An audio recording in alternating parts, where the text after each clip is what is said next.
안녕하세요. 다산이드 전병칠 원장입니다. 자, 2019년도 전기 기능사 필기 시험을 대비한 전기 설비 요약에 대한 해설을 시작하도록 하겠습니다. 자, 이 요약집은 여러분들이 다산이드 홈페이지 자료실에 오시게 되면은 여러분들이 편안하게 PDF 파일로 무료로 다운로드 받으실 수 있습니다. 여러분들 공부하실 때는 이 가운데 점선이 있으니까 가운데를 잘 접게 되면은 이 손바닥 안에 들어가는 작은 사이즈가 될 겁니다. 여러분들 공부하시기 조금 시간을 내기 좀 어려울 때 있잖아요. 우리가 뭐 좀 그때 식사하신 다음에 시간이 조금 남을 때라든지 아니면 뭐 차 한잔 할 때 아니면 뭐 대중교통을 이용해서 이동을 할 때, 자, 이럴 때 여러분께서 여기 있는 내용들을 잘 보시게 된다면 저희 전기기능사 필기 정규반에 있는 몇 가지 핵심적인 부분을 모아놨기 때문에 여러분들이 공부하시는데 아주 큰 도움 얻으실 수 있을 거라고 생각을 합니다. 네. 다산이들 많이 사랑해 주십시오. 네. 자, 그러면은 전선의 구비 조건부터 좀 설명을 해보도록 하겠습니다. 첫 번째는 전선에 대한 이야기가 나오죠. 구비 조건이라고 하는 것은 전선이 어떤 것을 갖추고 있어야 되느냐, 그 갖추고 있어야 되는 요건을 우리가 이야기할 수 있죠. 일단 전선은 전기가 잘 통해야 됩니다. 그래서 도전율이 커야 되고요. 기계적 강도가 당연히 커야 잘 끊어지지가 않죠. 그 다음에 신장률도 크고 내구성도 커야 되고요. 비중, 그러니까 무게는 작아야 되고, 그 다음에 가선이 용이해야 되고, 뭐 가격이 저렴하다, 이런 것들을 우리가 다 일반적으로 아는 사실들입니다. 1번이 가장 중요하게 됩니다. 도전율이 크고 기계적 강도도 커야 된다. 자, 전선은 선정 조건, 전선을 우리가 실제로 그러면 고를 때, 전선을 우리가 구매하러 가서 고를 때 가장 먼저 무엇을 보게 되느냐? 가장 먼저 첫 번째는 허용 전류입니다. 이 전선이 안정적으로 흘릴 수 있는 최대의 전류가 얼마만큼이냐라고 하는 것을 우리가 볼 수가 있게 되죠. 그 다음에 기계적 강도, 전압, 강하 등이 우리가 전선을 선정할 때 보게 되는 조건들입니다. 허용 전류는 안전하게 흘릴 수 있는 최대 전류. 전선의 총 소선수, 이제 연선의 구성에서는 연선은 아무렇게나 되어 있는 것이 아니라 중심 소선을 기준으로 했을 때 넷, 다섯, 여섯 이렇게 1층 되어 있고 하나, 둘, 셋, 넷, 다섯, 여섯, 일곱, 여덟, 열, 열하나, 열둘 이렇게 되어 있으니까 만약에 1층일 때는 총 7가닥이 되는 거고요. 2층일 때는 19가닥, 3층일 때는 37가닥, 4층일 때는 61가닥 이렇게 됩니다. 그래서 3층일 때 몇 가닥이냐 이런 거 시험 문제 묻기 너무 좋은 문제가 되겠죠. 자, 딱딱한 선, 경동선, 부드러운 선, 연동선. 경동선이 저항이 조금 더 연동선보다 크게 됩니다. 전선의 종류 그 기타 이외에 OW, 5개용 전선, 인입용 전선, 염화 비닐 전선, 비닐 절연 비닐 시스 케이블, 가격 폴리에틸렌 절연 비닐 시스 케이블에서 여러분들이 뒤에는 약호 있잖아요. 이 약호를 한번 잘 보시기 바라겠습니다. 약호를 잘 보셔야 시험 문제를 푸는데 여러 가지로 지장이 없을 것입니다. 캡타이어 케이블은 공장, 광산 등에서 이동용으로 사용하게 된다라고 이렇게 되어 있죠. 다음에 전선의 접속도 나와 있게 되죠. 전선을 접속할 때는 어떻게 해야 되느냐, 몇 가지 사항을 지켜야 되는데, 첫 번째, 전기적 저항을 증가시키지 않는다. 두 번째, 기계적 강도를 20% 이상 감소시키지 않는다. 세 번째, 절연을 동등 이상으로 하게 된다. 그 다음에 바스 안에서 전선을 접속하게 된다. 배관 같은 데 안에서 우리가 전선을 접속하면 안 되겠죠. 트위스트 접속을 할 때는 6스퀘어 이하의 가는 선을 사용하고요. 그 다음에 굵기가 10스퀘어 이상일 때는 우리가 그런 굵은 전선을 할 때는 브리타니아 접속, 조인트 선이라고 해서 이런 선을 감아서 접속하는 방법을 사용하게 됩니다. 박스 안에서 쥐꼬리 접속이 허용되고요. 그 다음에 기계기구의 단자와 전선을 접속할 때는 터미널 러그, 그 다음에 S형 슬리브에 의한 접속, 전선을 2개 놓은 다음에 이거를 딱 끼워서 돌릴 때에는 2바퀴 이상을 우리가 꼬아야 한다라고 볼 수 있습니다. 점착성이 없는, 끈적임이 없는 리노 테이프는 연피 케이블을 접속 시 사용을 하게 됩니다. 전선을 사용하게 되는데 두꺼운 선이 없어가지고 어쩔 수 없이 얇은 선 여러 가닥으로 병렬 사용할 수 있게 되는데요. 자, 이런 병렬 사용할 때 지켜야 할 사항은 의외로 까다롭습니다. 전기 저항이 서로 같아야 되기 때문에 동일한 도체여야 되고요. 동일한 굵기, 동일한 길이여야 되고요. 그 다음에 동선은 50스퀘어 이상일 때 혹은 알루미늄은 70스퀘어 이상일 때만 사용할 수 있습니다. 전면 스위치 설치하는데 전압측 전선에 설치를 하게 되고 3로 스위치는 2개소 전면에 이용하게 됩니다. 만약에 두 군데에서 우리가 전멸을 하게 된다고 하면 3로 스위치 2개가 필요하게 되고요. 3개소 전멸을 하게 된다고 하면 3로 2개, 4로 하나. 4개소에서 전멸을 하게 된다면 3로 양쪽에 2개, 그 다음에 중간에 4로 2개가 필요하게 됩니다. 타임 스위치의 제한 시간은 주택 3분, 호텔 1분으로 우리가 제한을 할 수 있고요. 그 다음에 멀티탭은 한 개의 콘센트 여러 개를 연결할 때 사용을 하게 됩니다. 고압용 포장 퓨즈와 비포장 퓨즈는 그 시간과 견디는 용량이 조금 더 다르게 됩니다. 역시 저압용 퓨즈도 마찬가지예요. 고압용은 1.3배에 견디고 2배의 전류에 120분 안에 용단이 되어야 되고요. 그 다음에 비포장 퓨즈는 1.25배에 견디고 2배의 전류에 2분 안에 용단되어야 됩니다. 일반적인 저압용 퓨즈는 전격 전류 1.1배, 만약에 10A라고 하면은 11A는 견딜 수 있어야 되는 조건이 되게 됩니다. 와이어 게이지는 전선의 굵기를 측정하고요. 버니어 캘리퍼스는 바깥지름과 안지름, 깊이 이런 것들을 측정하게 되고, 와이어 스트리퍼는 전선의 피복을 벗기는 공구로 사용을 하게 됩니다. 또 다른 기구들이 있나요? 맞아요. 프레셔 툴, 클리퍼, 오스터, 리머, 홀쇼, 스프링 와이셔, 링 리드셔, 절연 부싱, 로크너트, 유니온 커플링, 어스테스터. 어스테스터는 접지 저항, 절연 저항은 매거 이런 것들을 사용하게 되는 거. 여러분께서 이거는 한번 내용을 보시게 되면 쉽게 이해할 수 있는 것이 될 것입니다. 지지점은 예전에 2m, 금속관 2m, 합성수지관 1.5m, 가요전선관 1m, 덕트 2m, 덕트 3m, 라이팅 덕트 2m, 케이블 2m, 캡타일 케이블 2m, 금속 몰드 1.5m 이런 것들도 기억을 해두시고요.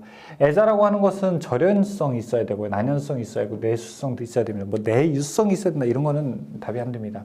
애자 공사 이격거리는 400V 미만일 때는 전선 길이는 무조건 400이 넘든 400이 안 되든 6cm 이상 이격되어야 됩니다.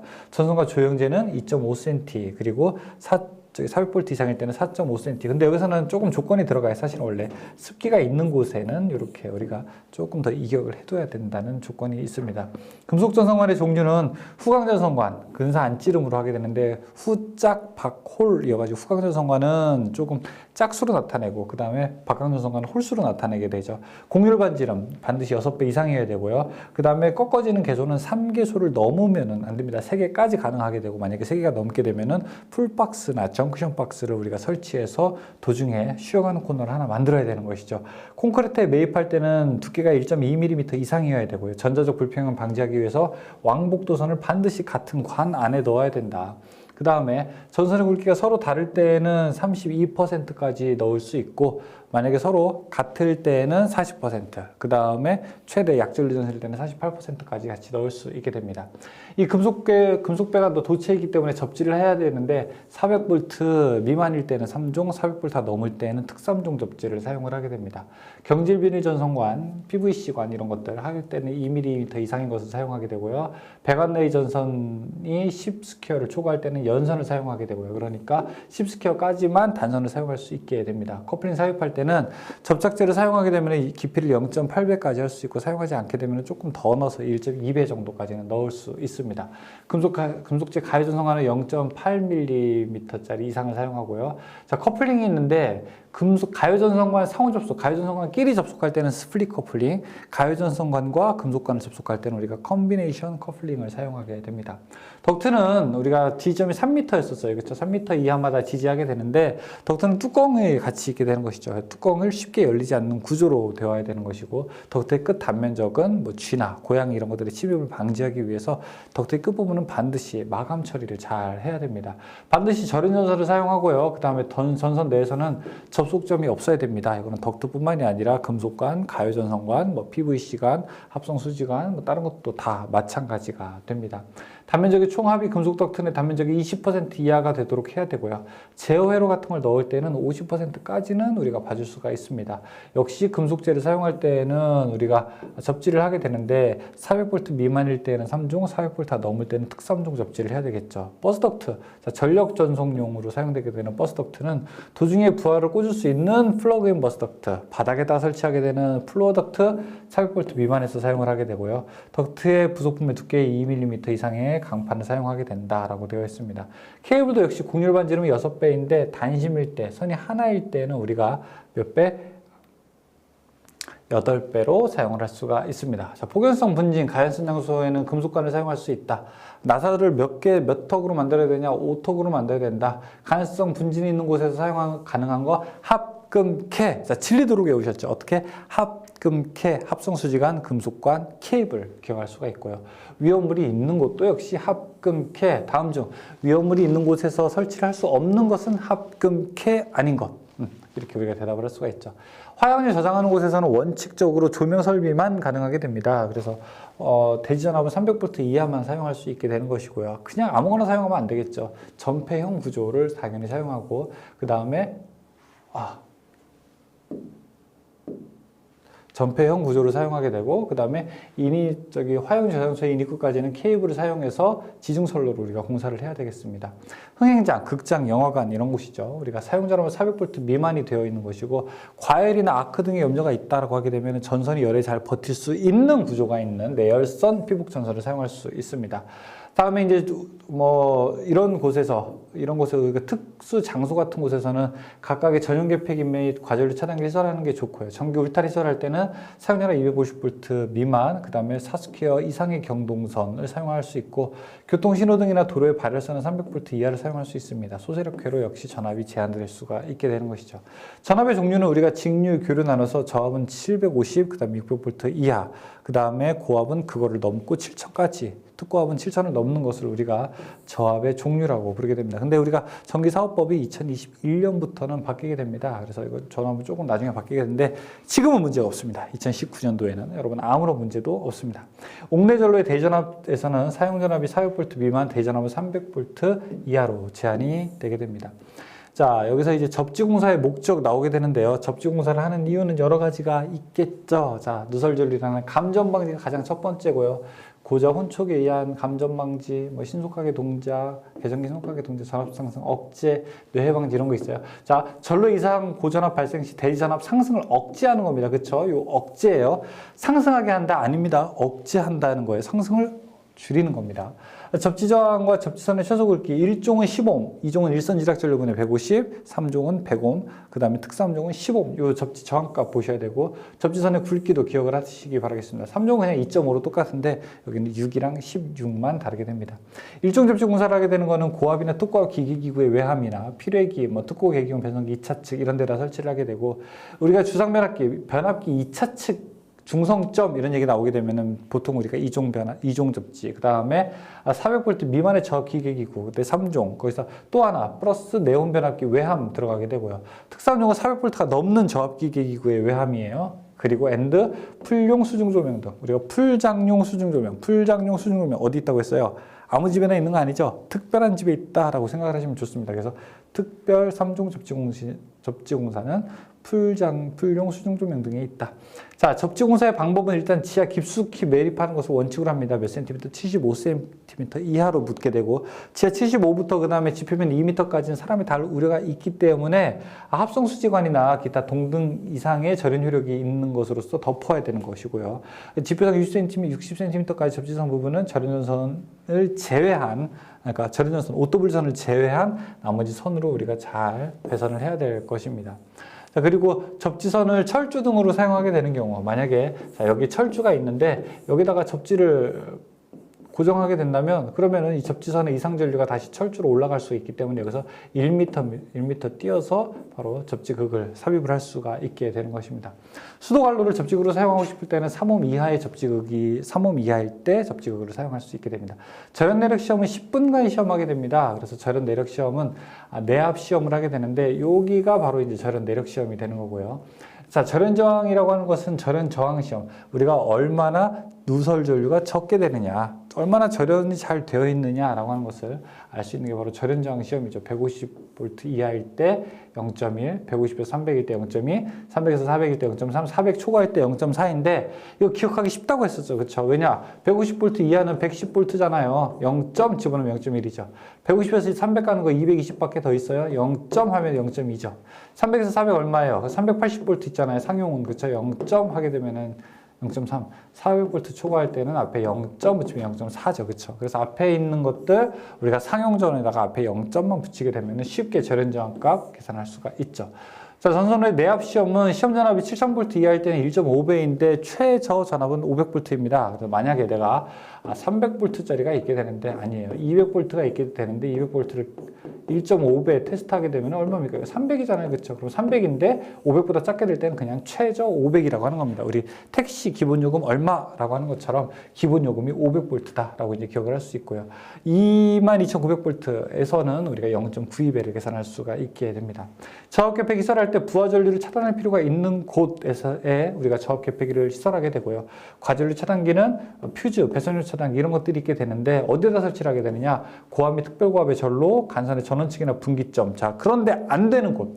단상 3선식이나 삼상선식의 중성선 또는 뭐 접지선 이런 데다가는 설치를 할 수는 없습니다. 특히 퓨즈 같은 거 접지선을 설치하면 난리 나죠. 이상전류가 접지선을 원래 거쳐서 대지로 방전되어야 되게 되는 건데 이런 것을 우리가 고의적으로 막게 되면은 인체를 보호할 수가 없게 되는 것이죠. 자, 분계로 시설은 원래 일반적으로 3m 이내에 설치를 하도록 되어 있습니다. 자, 분계로를 잘 보시게 되면은 여기 자, 분계로가 만들어지게 되면 차단기는 원래 일반적으로 몇 미터? 자, 3m 이내에 설치하도록 되어 있어요. 그런데 만약에 여기서 사용하는 게 35%를 넘는다. 이 전체로 흐르는 전류 35%를 넘을 때 여기는 8m로 우리가 길이를 제한할 수가 있습니다. 여기까지는 같이 가야 되겠네요. 이렇게 8m로. 그런데 만약에 55%가 넘는다. 자, 그때는 임의의 길이 우리가 마음대로 길이에다가 넣을 수 있게 되는 구조가 됩니다. 전동기 전선의 허용 전류는요, 50A 이하일 때는 1.25배 전동기 전류의 합을 계산하고 50A를 초과할 때는 1.1배를 하게 되죠. 만약에 어느 전동기가 있게 되는데 이 전동기의 허용 전류가 이 전동의 전격 전류죠. 전격 전류가 만약에 20A다라고 하게 되면은 여기 간선의 허용 전류는 20 곱하기 1.25가 되죠. 왜? 50A가 안 되니까. 그럼 얼마? 25A 정도가 되어서 전선의 허용 전류를 우리가 계산할 수 있습니다. 누전 차단기는 어디든지 설치해야 됩니다. 특히 150V를 초과하고 300V 이하 저압전로 인입구에는 반드시 설치하도록 되어 있고요. 그 이외에도 습기가 많은 곳이라든지 정기적 보호가 필요하다고 생각되는 곳에는 누전 차단기는 설치하는 것이 일단은 맞습니다. 우리나라 표준 배전 방식은 삼성 4선식이죠. 그 다음에 가공 인입선, 공중으로 인입할 때는 60km 이상의 경동선을 쓰고요. 도로 횡단할 때는 5m 이상, 철도할 때는 6.5 이상, 철도할 때 꼭 기억하세요. 6.5라고 하는 거, 횡단보도 3m 이렇게 되고, 연접 인입선, 어느 수용량소 인입선에서 분기하여 지짐을 거치지 않고 옆집에서 따오는 선을 우리가 연접 인입선이라고 부르게 되죠. 연접 인입선 시설할 때 주의할 사항, 분기점으로부터 100m를 넘지 않는다, 폭 5m 넘는 도로 횡단하지 않는다, 그 다음에 옥내를 관통하지 않는다라고 하는 것이 우리가 연접 인입선에서 지켜야 할 사항입니다. 배전선로의 재료와 기구는 안전율, 그러니까 여유율이죠. 안전계수가 2 이상이 되어야 되고, 지지물의 종류에는 목주, 철주, 철근 콘크리트주, 철탑 등이 있는데, 여기서 철탑은 워낙 비싸고 단단한 거죠. 설계 하중이 이미 철탑을 설치하기 훨씬 전부터 충분하게 그 하중을 버티도록 설계가 되어 있기 때문에 지선을 사용하지는 않는다. 철탑에서 지선을 사용하지 않는 것이 어떤 지지물이냐라고 묻는다게 되면은 철탑이라고 우리가 대답을 할 수가 있죠. 땅에다가 전주를 심는 거를 건주공사라고 하게 됩니다. 전주를 심고 옆에다가 뭘 붙이는 걸 우리가 장주공사라고 부르게 되게 되는데요. 땅에 붙이는 깊이는 15m 이하일 때는 6분의 1 이상 묻고요. 15m를 넘게 되는 때는 2.5m 이상 묻게 됩니다. 물론 설계 하중에 따라서 30cm를 더하는 경우도 있습니다. 경관일 때에는 보통 우리가 30에서 40m 정도가 우리가 전주의 경관이 되게 되는데 시외일 때는 약 40에서 60m 정도가 됩니다. 그래서 예전에 저도 군대 갔을 때 훈련소에서 들었던 얘기가 우리가 보초설 때 어떻게 50m 거리를 어떻게 우리가 계산하게 되느냐, 전주와 전주 거리를 대충 보면 50m를 할 수 있다, 이런 얘기도 했던 것이 기억에 납니다. 장주공사는 말씀드렸다시피 완금이나 애자 등 옆에다가 전주 옆에다가 뭘 다닥다닥 붙이는 것을 우리가 장주공사, 장식하게 되는 공사가 되는 거고요. 지선을 붙일 때 쓰는 경우에는 지선밴드, 주상 변압기를 지지물에 설치할 때는 행거밴드, 변압기 높이는 C가진에서 고압일 때는 4.5m, 그 다음에 35kV 이하일 때는 5m 이렇게 하게 되죠. 자, 변압기가 있게 되면 변압기 1차 측에다가는 COS, 컷아웃 스위치를 넣고요. 그 다음에 2차 측에다가는 캐치 홀더를 우리가 넣을 수 있게 됩니다. 캐치 홀더는 일종의 퓨즈죠. 지선공사는 3가닥 이상의 연선을 사용하게 되고, 이렇게 지지하는 선이죠. 3가닥 이상의 연선을 사용한다. 2.6mm 이상의 금속선 또는 2mm 이상의 아연도금 강연선. 근간은 콘크리트 블록을 사용하게 되죠. 그 다음에 지선의 중간에 넣는 애자는 지선애자, 옥애자, 구형애자라고 부르고요. 그 다음에 안전율은 2.5 이상이어야 된다라고 이야기합니다. 지선의 종류는 보통지선, 궁지선, Y지선, 수평지선 이런 지선 등이 우리가 있을 수 있고요. 그 다음에 가공전선의 높이, 도로 횡단할 때, 철도 궤도 횡단할 때, 뭐 이럴 때 우리가 고압 가공전선의 높이, 가공 인입선이랑은 조금 이제 다르죠, 의미가. 가공전선의 높이를 볼 수 있습니다. 변압기 설치 높이도 역시 있고요.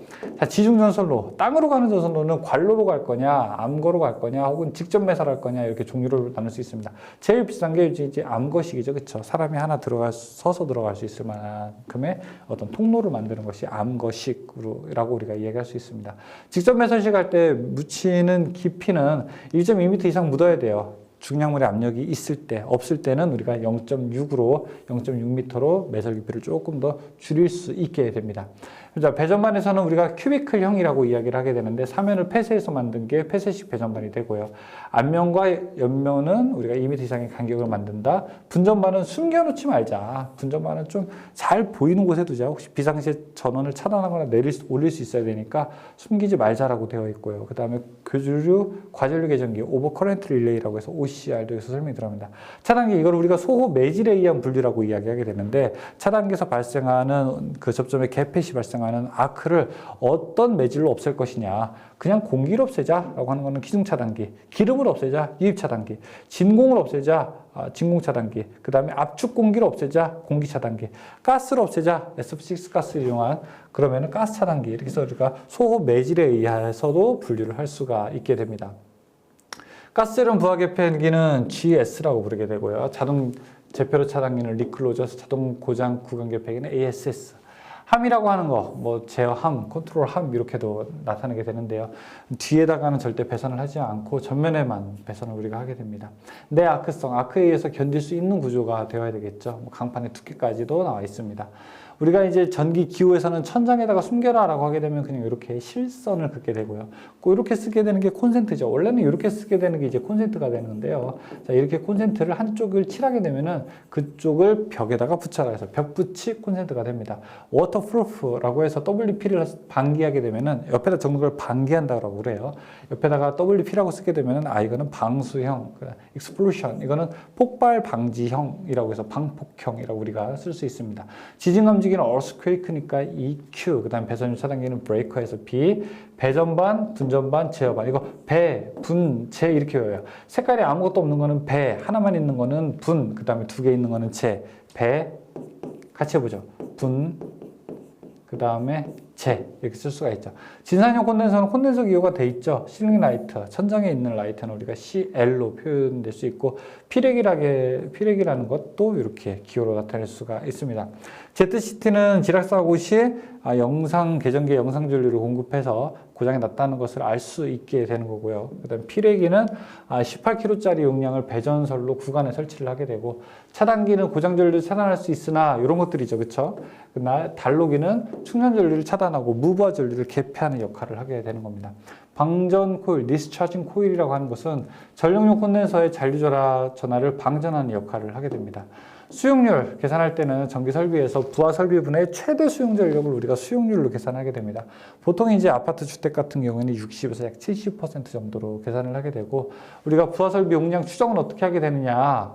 부하 밀도에다가 연면적을 곱하게 됩니다. 표준 부하, 그럼 부하 밀도는 어떻게 계산을 하게 되느냐? 뭐 각각 건물의 종류에 따라서 우리가 표준 부하를 계산할 수가 있죠. 물론 이거는 건물의 용도가 확실하게 설계가 아직 나오지 않았을 때 계산할 수가 있게 되는 거고, 여기에 플러스 뭐 부가적인 부하를 더 넣을 수도 있게 되는 것입니다. 조명에 대한 것도 얘기가 나와요. 그렇죠? 발산되는 빛의 양, 그 다음 빛의 세기, 밝기, 그 다음 표면의 밝기, 이런 것들이 조명이라고도 또 나오게 되고요. 관등용, 안, 방 외우면 됩니다. 어떻게 해요? 안, 방, 안전기부터 방전광까지 전로를 우리가 관등회로다라고 부르게 되고, 완전확산면, 일반적으로 전체적으로 밝게 하는 거, 전반 조명, 일부만 중요하게 하는 거, 국부 조명, 그 다음에 등기구의 기호는 F, 그래서 F 40이다 그러면은 형광등 40W짜리예요. H 40이다 그러면 수은등 40W짜리예요. N 40이다 나트륨등 40W짜리입니다. 그래서 이렇게 각각 기호로 나타낼 수 있다.